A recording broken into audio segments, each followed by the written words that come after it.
অক্ষয় তৃতীয়ার দিন নিজেদের দোকানে গিয়ে আমি কি করলাম চলো আজকে সব কিছুই তোমাদেরকে এই ভিডিওতে শেয়ার করব। তো সকাল সকালই রেডি হয়ে গেছিলাম, আর দোকানে গিয়েই কিন্তু দেখি মা এদিকে সমস্ত কিছু জোগাড় করেছে। যেহেতু মা আর বাবা একটু আগে এসেছে তাই কিন্তু মা এসে সমস্ত কিছু গুছিয়ে নিয়েছে।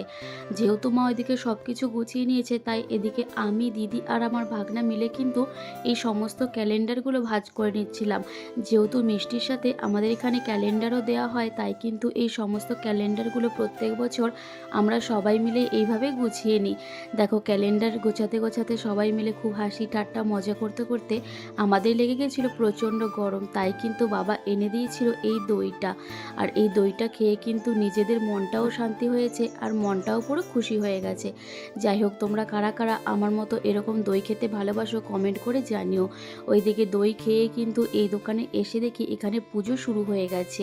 আর তোমাদের কার কার দোকানে অক্ষয় তৃতীয়াতে পুজো হয়েছে জানাতে একদমই ভুলবে না। টাটা।